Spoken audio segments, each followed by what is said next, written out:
Hello everyone, you're now with me, Ruben Gomez for TVS Nightline. Now, let's begin.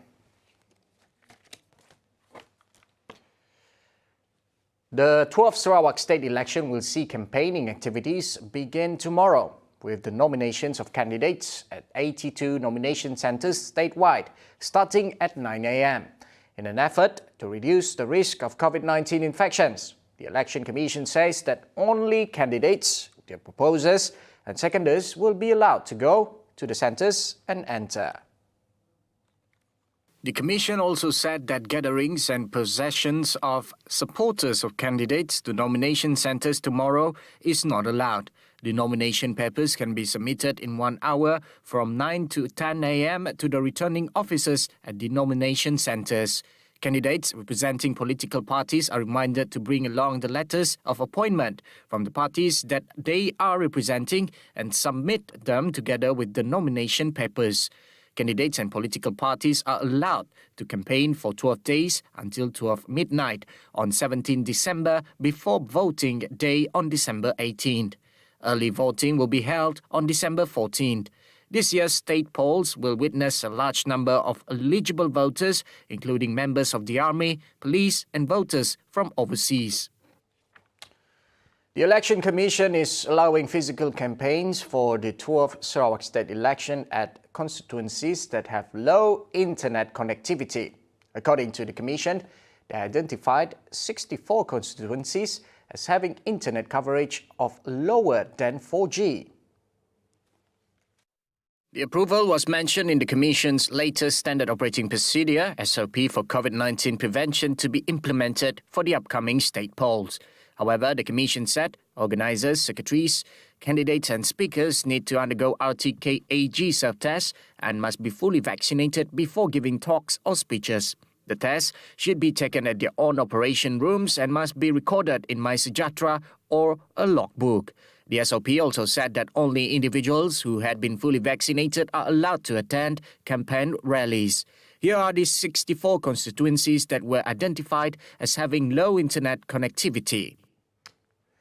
The Election Commission does not allow interstate travel for campaigning purposes during the 12th Sarawak state election period, with the exception of 5 top leaders of parties that are contesting in the election. The Commission on its official website informed that entry into Sarawak is subject to the Standard Operating Procedures (SOP) that are in effect and limited to activities that had been approved under the Enter Sarawak application. The Commission stressed that campaigning activities of the candidates are limited to their own state assembly constituencies and are not allowed in other constituencies. Meanwhile, the Commission also stated that the permission for interstate and inter-district travels for voting purposes is subject to the standing instructions in force. According to the Commission, voters from the Enhanced Movement Control Order EMCO areas must undergo the COVID-19 antigen rapid test 24 hours before the voting date. Meanwhile, the Commission does not allow voters with positive COVID-19 status to leave their places of treatment to vote, in accordance with the Prevention and the Control of Infectious Diseases Act 1988. Persons under investigation PUI and persons under surveillance PUS that wish to vote are required to obtain permission from their district health officers. The selections of candidates for the 12th Sarawak state election shows that major parties in the state are receptive to the current political trend and more willing to accommodate the wishes of voters. University Malaysia Sarawak UNIMAS Assistant Vice Chancellor of Leadership and Development Professor Datuk Muhammad Fazil Abdul Rahman said. This was evident from the slate of fresh faces put forward for the polls, with some parties even making a bold move to change incumbents in several seats.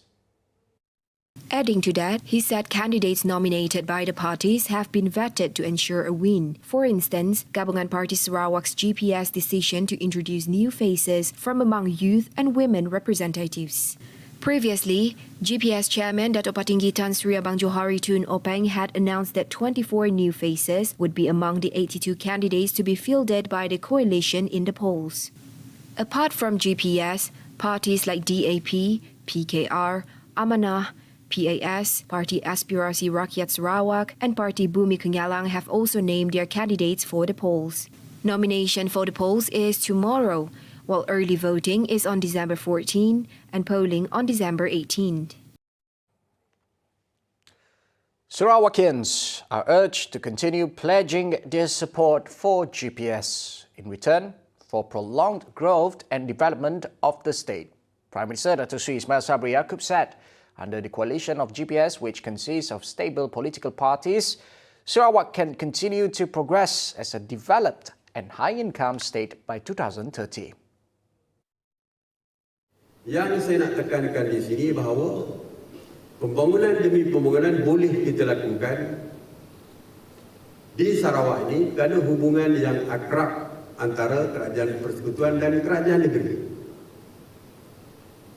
Hubungan ini sebenarnya penting. Saya tak boleh bayangkan bagaimana saya nak membantu Sarawak kalau kerajaan Sarawak ini bertukar kepada kerajaan lain. Sukar untuk kita meneruskan pembangunan. Sebab itulah saya mendoakan dan saya juga kalau boleh warga Sarawak ni, rakyat di Sarawak, pemimpin-pemimpin masyarakat di Sarawak untuk meneruskan pembangunan ini, pastikan kerajaan yang ada ini terus dikekalkan supaya pembangunan dapat dibawa terus. Ismail Sabri made the statement during the dinner with the People event, which was also attended by Chief Minister Datuk Patinggi Tan Sri Abang Johari Tun Nopeng. He added that GPS has the ability to maintain political stability and bring continuous development in the state for the betterment of Sarawakians. He also emphasized that the state government must always work together with the federal government to ensure more development projects in the state are implemented. Bukit Saban voters will deliver the seat again to Gabungan Parti Sarawak in this 12th state election. The incumbent, Dato' Amar Douglas Sugambas, who has been renominated, said this was because they want more of the many development projects and progress that they had been enjoying so far. Uga said Bukit Saban is looking forward to more development ahead to enhance their socio-economy. Uga said as every vote counts, he hoped all would cast their votes. Uga also said the 12th state election is held in an extremely difficult situation as the country is still grappling with the COVID-19 pandemic. He thus reminded all to continue observing all standard operating procedures strictly, including the need for physical distancing and the wearing of face masks. Smoother development is possible when the relationship between the state government and the federal government is close. Chief Minister Datuk Patinggi Tan Sri Abang Johari Tun Nopeng said that this is necessary to ensure the continuity of development initiatives in the state. Speaking at the opening of the Syrian Works 3 package alignment of the Pan-Borneo Highway, the Chief Minister noted that various development projects were stalled when the change of government took place at the federal level. An example of such projects is the construction of Phase 2 of the Sarawak Pan-Borneo Highway from Pujut to Lawas. Walaupun fasa kedua terjejas sedikit disebabkan 22 bulan pemerintahan bertukar. Tapi kita mengucap terima kasih kepada Kerajaan Persekutuan. Lebih-lebih lagi Perdana Menteri yang datang hari itu dapat menyengok melihat apa yang berlaku di Serian. Dan ini menggambarkan betapa pentingnya kerjasama yang erat di antara Kerajaan Persekutuan dan Kerajaan Negeri.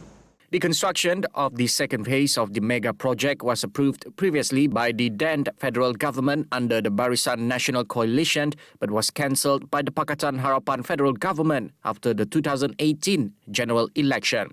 Meanwhile, in his speech, Prime Minister Datuk Sri Ismail Sabri Yaakob hoped that the Gabungan Parti Sarawak GPS coalition will stay in power after the upcoming 12th state election to ensure that more projects can be implemented further.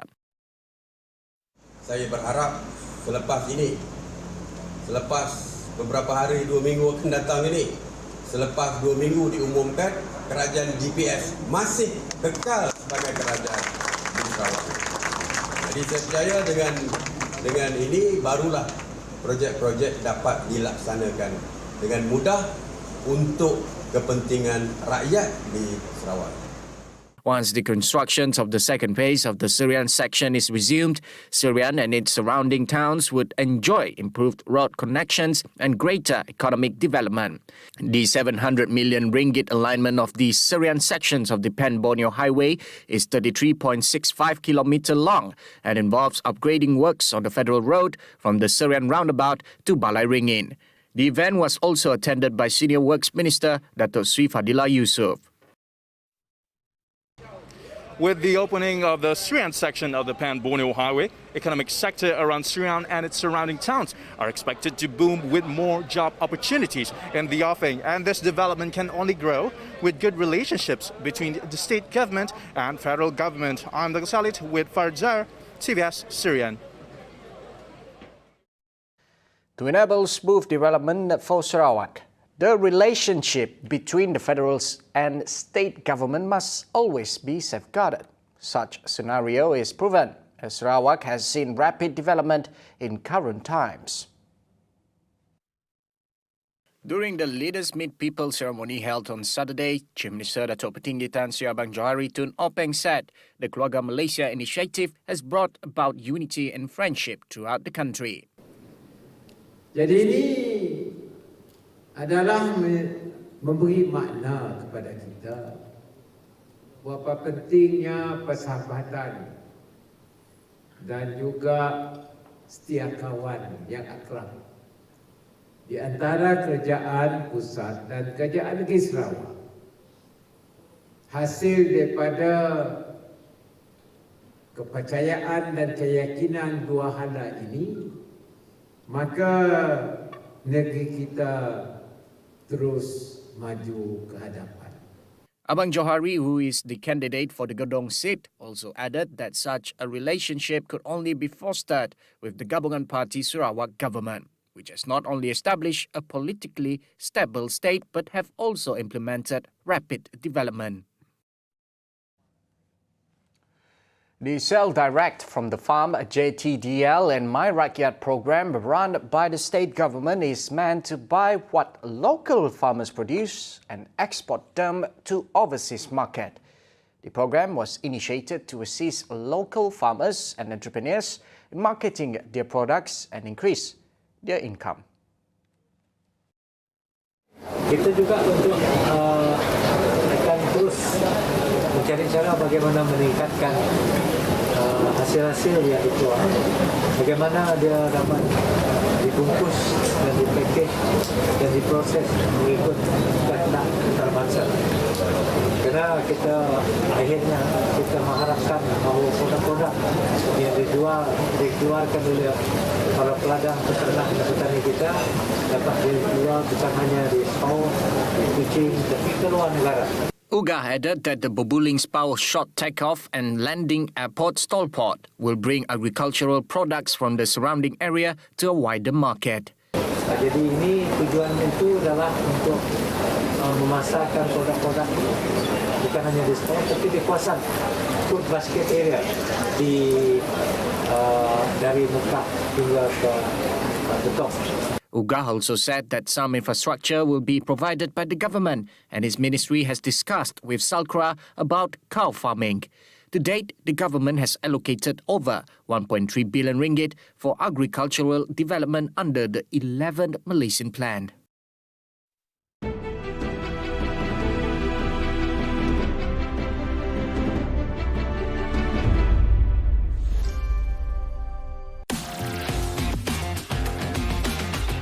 Jom bersama saya Khairul Nizam Naha mengembara dan meneroka keindahan alam di bumi Kenyala.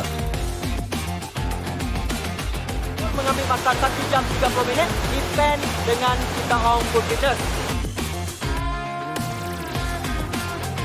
Banyak jalan tengah dan kiri-kiri pasal baru tu dulu. Setiap Isnin jam 10.30 malam hanya di saluran 122 Astro dan My TV. Jom ninjau.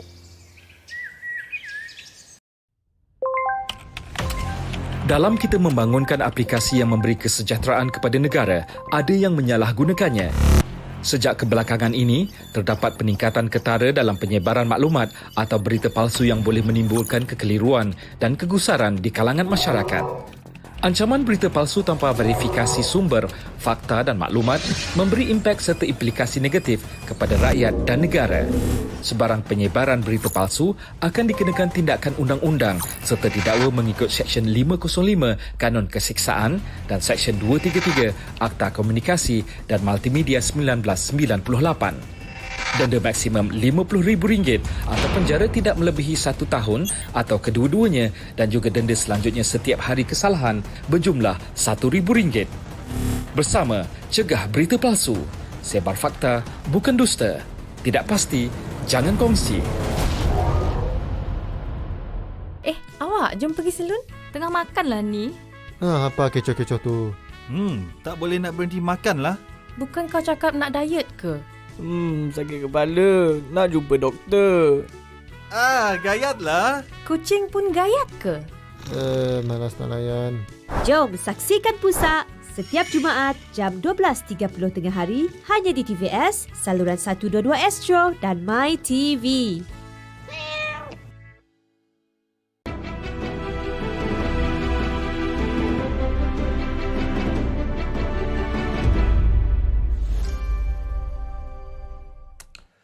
Two were killed, while 2 more were seriously injured in a road accident involving 3 motorcycles near Tebabang Baru Junction, Jalan Buang Siol, Limbang on Saturday. The deceased were identified as Akmal Haziq Ashad, 25, from Taman Sri Patiambun, and Richard Ruaini, 33 years old, from Rumah Jagus, Jambatan Lubai, Limbang.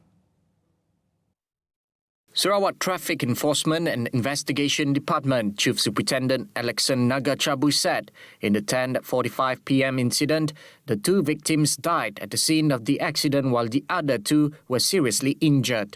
Both were then sent to Limbang Hospital for further treatment. During the incident, 2 motorcycles were believed to be moving from the direction of Limbang town towards Patiambun, while another motorcycle with an Indonesian pillion rider was moving from the direction of Rangau Patiambun towards Limbang town. One of the motorcycles was believed to have entered the opposite lane and crashed into 2 motorcycles which were moving in the same lane. The case is being investigated under Section 41(1) of the Road Transport Act 1987. Police found no criminal element so far following the discovery of a child's remains at Sungai Kampung Desa Makmur, Johor Bahru. The body was found to have missing organs with even the legs gone, and Johor police are still waiting for a complete autopsy report. Johor Police Chief Dato' Ayub Khan Maidin Pichai said so far no criminal element was found. On Saturday, the Tebrau Fire and Rescue Station received a call at 10:43 a.m. from the police seeking their help to retrieve the body of a child estimated to be about 3 years old after it was found some 1.5 meters from the river bank. Ayub Khan said the corpse could have been bitten by animals such as lizards and fish, informing that the back of the skull was broken with hair and brain matter missing. The body was found by members of the public after sensing a foul smell. The Ministry of Communication and Multimedia, KKMM, is currently discussing to connect more submarine cables to Sarawak in an effort to develop the state's digital economy. This was in view of Sarawak being on the right track to become a global hub, in line with the Sarawak Digital Economy 2018 to 2025. Its Minister Tan Sri Anwar Musa said among the items that would be discussed are to have more landing points and for the setting up of data centers, which could facilitate cloud computing in Sarawak. Anwar said this recently after his 2-hour visit at Samajaya High Tech Park, where he was briefed on the operations of Tabong Ekonomi Gagasan Anak Sarawak, or Tegas Digital Village TDV. TDV will be developed as a catalyst agency for the state's digital economy. He then attributed Sarawak as a study model for other states in the pursuit of digitalization. At the same time, Anwar disclosed that Sarawak has been chosen to be among the earliest states in Malaysia to receive 5G services by the end of this year. He commended Gabungan Parti Sarawak GPS commitment towards the development of the digital economy through its manifesto for the upcoming state elections. Now, the 4G internet coverage in Sarawak will reach 92% upon completion of the first phase of the National Digital Network or DENDA initiative, which is a small gap when compared with the national 4G coverage at 97%. For the records, 4G coverage in Sarawak has exceeded 83% as at the third quarter of 2021. Minister of Communications and Multimedia Tan Sri Anwar Musa said Sarawak's 4G coverage will be on par with other states in Malaysia when the broadband infrastructure upgrading process is expedited. This would incur a cost of 4.09 billion ringgit. He said this during an interview with a local radio station today. At the same time, Anwar stated that the government's focus will be on the upgrading of communication infrastructure in remote areas to ensure fairness to internet access between rural and urban areas. For this, a total of 147 million ringgit has been allocated to upgrade 12,174 premises throughout Sarawak. These premises will be equipped with a fiber optics network, while 61,414 premises have already been equipped with fixed broadband internet. Moreover, 79 telecommunication towers have been built and 744 more are under construction. Anwar revealed that this would cost about 2 billion ringgit. Despite the detections of COVID-19 cases among students, the Ministry of Education MOE has no plans to end school sessions for states under the Phase 4 of the National Recovery Plan NRP. 200 cases have already been detected thus far. However, its Minister Dr. Radzi Jidin said the situation is still under control. Radzi said active cases are lower compared to the cumulative number of students, which totals up to 4.5 million. As Malaysia is moving towards the endemic phase, the Minister said infections are inevitable. But with the existing SOP, Radzi said the situation can be controlled.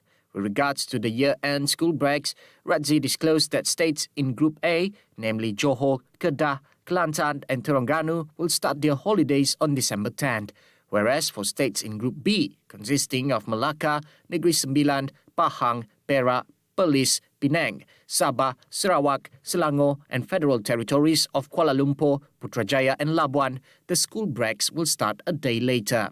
On the same note, Radzi said decision to close schools would depend on the risk assessment conducted by the Health Ministry, adding that face-to-face school sessions are important to ensure that students are not left behind in their school lessons. Sarawak Trade and Tourism Office Singapore status promote Sarawak tourism at the Singapore International Jewellery Expo in the bid to attract high-end visitors in Singapore to Sarawak. Besides multi-million-dollar diamonds, gemstones and pearls, the office used the opportunity publicized Sarawak's to the visitors at the expo.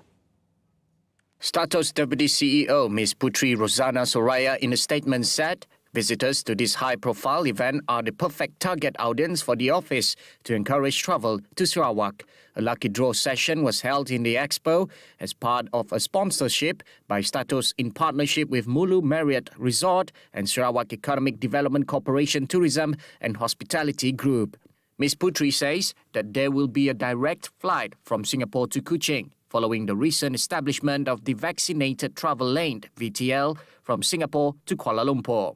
The Singapore International Jewellery Expo, SIJE 2021, was organised by Conference and Exhibition Management Services, CEMS, and hosted by the Singapore Jewellers Association, SJA. Meanwhile, Status is an initiative of the Sarawak State Government to strengthen and develop new trade, investment and tourism linkages between Singapore, Sarawak and the world.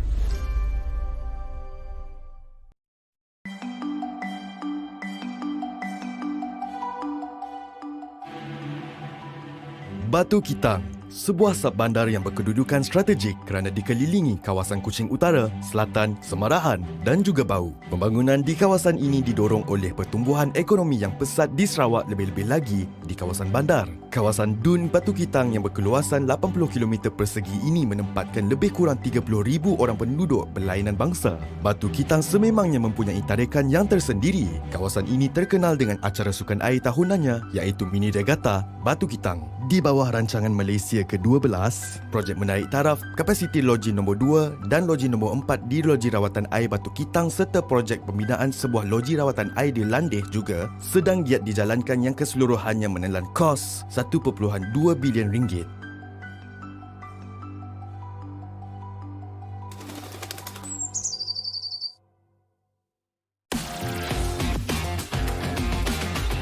Jom bersama saya Khairul Nizam Naha mengembara dan meneroka keindahan alam di bumi Kenyala. Mengambil masa 1 jam 30 minit di pen dengan TAHUN Fitness.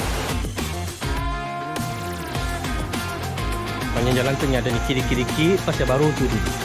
Setiap Isnin jam 10.30 malam hanya di saluran 122 Astro dan My TV. Jom ninjau. Sebelum ini, Cik Syahidah merupakan peniaga keripik pisang yang menjalankan perniagaannya secara offline. Selepas mempelajari cara pemasaran melalui media sosial dan platform e-dagang, beliau berjaya meningkatkan jualan kepada 200 pak sebulan. Anda juga berpeluang untuk meningkatkan perniagaan anda. Kunjungi pedi yang berdekatan anda sekarang.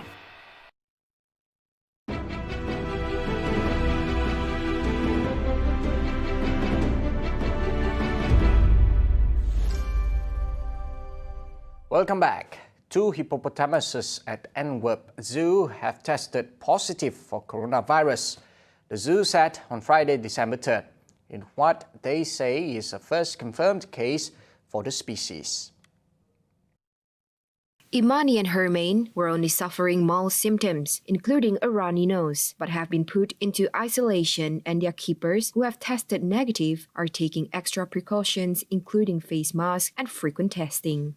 The cause of the infection is unknown, as none of the keepers have recently had COVID-19. The zoo said they believe it was the first known case of coronavirus among hippos, though there have been confirmed cases in apes and felines. In June, a lion in an Indian zoo died of COVID-19. Indonesia's Mount Semeru smoldered on the morning of December 5th, a day after it erupted violently, sending hot ash clouds billowing out of it and killing at least 13. 10 people were trapped after the eruption and have been evacuated to safety. 98 people have been injured, including 2 pregnant women, and 902 have been evacuated. Semeru, more than 3,600 meters high, is one of Indonesia's nearly 130 active volcanoes. It erupted in January, causing no casualties. Well, that concludes TVS Nightline. I'm Ruben Gomez. Anytime, anywhere.